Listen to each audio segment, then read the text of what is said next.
Folks, it's your buddy Mike Messier. We're going to do some Mike's Instant movie reviews. I think I've got about three of them in me tonight. So a little bit of backlogging. I did see two movies today. I did a double feature for myself. And what was the double feature? First, it was The Creator, which we're going to discuss right now. And then I saw a re-release of Beetlejuice. Don't say his name. So let's talk about The Creator 2023 sci-fi movie. It's interesting. I was listening to John Moxley's book today. Mox audiobook is a fun listen, and he referred to Highlander as one of his favorite films. But he said that Highlander was a sci-fi film. I disagree. I'd say that Highlander was a fantasy film, and I think those two genres a lot of times people confuse fantasy and sci-fi. There's a lot of overlap. I mean, I guess you could say something like Dune or even Star Wars might have an overlap into both fantasy and sci-fi. But I kind of feel like Highlander is a fantasy movie. And the thing we're talking about tonight, The Creator 2023, I think this is a sci-fi movie. If you have any thoughts on that wonderful debate, for conventionists and all types of people, go ahead and leave them in the comment. Let's talk about this Creator movie. Well, I went to go see it. I wanted to see it on the big screen. Recently, a new friend of mine told me that he thought it was disappointing. So I kind of went into this movie kind of with like lowered expectations. I did not make a point to see this movie when it first came out. I could have seen it on the best, IMAX or a Dolby Digital screen. I waited, maybe 2 or 3 weeks. I saw it today. I was the only person in the theater, which is kind of a thrill. But when I am the only person in the theater, I tend to conk out at times, and that's what happened today. We do have a question here, a query. Yo, Mikey, on Peacock, I saw Blood and Honey. It wasn't bad, but bad enough for four grade teachers to get in trouble showing them it. Um, that's funny, man. I haven't seen Blood and Honey. Is that the Winnie the Pooh movie you were telling me about? I think this is my buddy AJ was telling me about the Winnie the Pooh horror, which I missed that one. I had like a very small window because Winnie the Pooh, the horror film, only played in the theater here for like a day or two. Sorry, buddy, I haven't seen it yet. I haven't seen Saw 10. I don't plan on seeing Saw 10, Expendables 4, or the Denzel Washington Part 3, The Equalizer 3. I have this theory that I don't really like watching sequels unless I've seen all the prequels. The Saw movies, I saw the first one in the theater. I was pretty engrossed by it. I was also kind of disgusted by it, thinking that this is the type of movie that launches, psychopaths and the Charles Mansons of the world. But here we are at Saw 10, and I haven't seen one since the first one. The Equalizer, I'd probably be more into seeing. I actually did extra work on, I think, the first Equalizer. Denzel Washington actually touched my automobile while I was sitting in it, which was a big thrill. But I haven't felt the need to go see the Equalizer movies. My buddy Laza's checking in. Laza saw Winnie the Pooh, Blood and Honey, nothing special. We have a little debate here going. Let me talk about this movie for a couple of minutes, guys. The Creator, what did I think? Oddly enough, speaking of Denzel Washington, it's his son who's the star of this thing. Gee, I wonder how he got his job. No offense to his son. I've seen his son in another movie, Tenet from 2020. John David Washington. He's competent.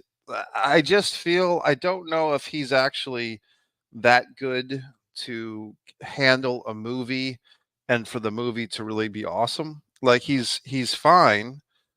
I just don't know if he needs to be the leading man. You know what I mean? Like just that extra layer of charisma. Who's that guy that I hate? The guy that's he's in everything. God, he's that actor that I don't like. He was in all the comic hero movies. The oh God, what's his movie? What's his name? That actor that I think is bland as pudding. His name is like Dave or Paul or Brian, one of these assholes. But basically, like this guy is kind of like that guy. Like just he's there. He's in a movie. But so what? The Dungeons and Dragons guy. Who am I thinking of here, Laza? And Scorpio. I'm going to look him up because now it's driving me nuts. Dungeons and Dragons, Chris Pine. Yes, Chris Pine, my least favorite actor.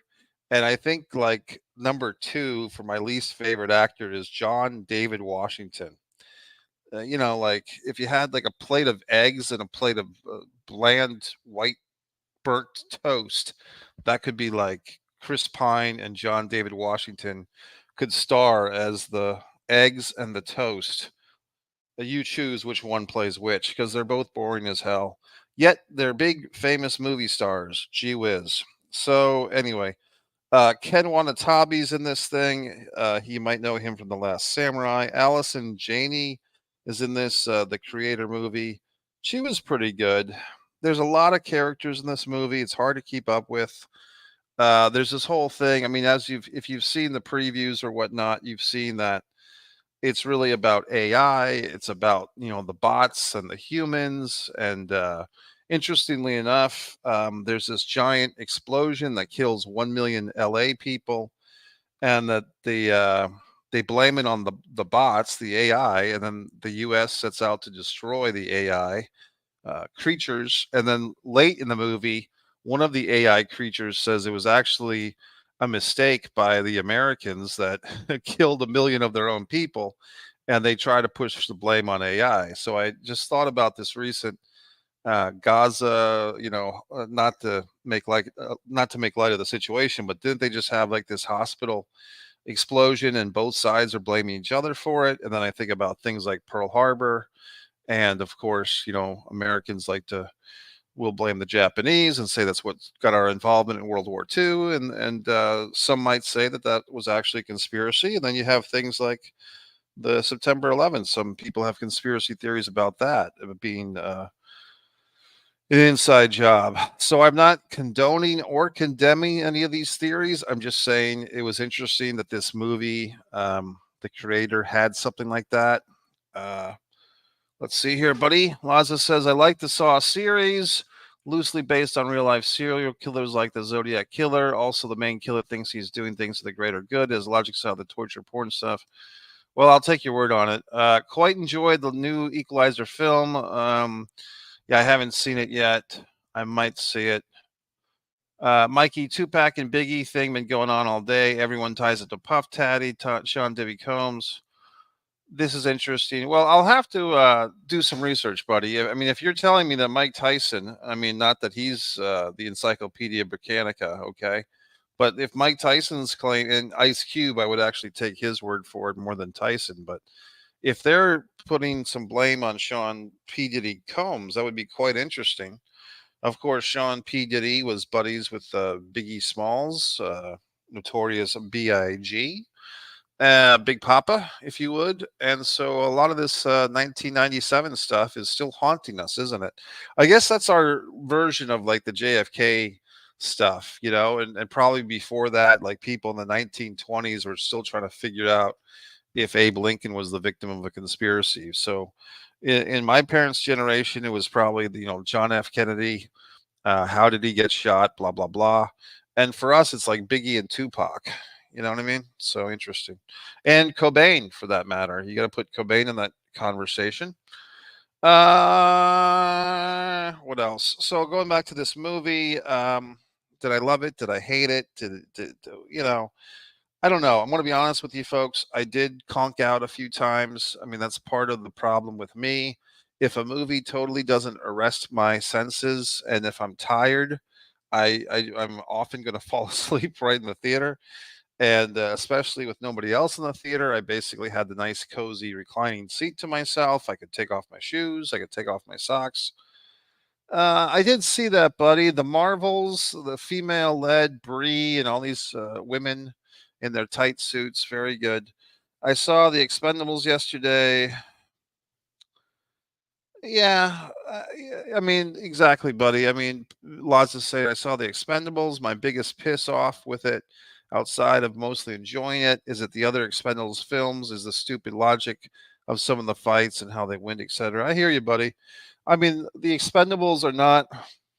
I think I actually saw the first three, and I don't think I liked any of them. and I think I'm just tapping out. You know what I mean? Like even now, it costs me less money to see these movies because I have all these subscription plans to AMC and Regal and Cinemark. But yet, do I really want to give these assholes 2 hours of my life? I mean, I like Randy Couture. As you know, I've interviewed Randy Couture. Big fan of Stallone. Big fan of Schwarzenegger. And I don't know if Ronda Rousey's in this thing or Stratham or whatever the fuck. I know that in one of them, the Dolph Lundgren became the heel. That was a good one, or at least he was good in that one. But I don't know. I wasn't really dying for another Expendables film, and I'm not really dying for another bunch of films. I mean, the Von Erichs movie is probably the movie that I'm looking forward to the most, to be honest with you. The Iron Claw and so forth. So what else?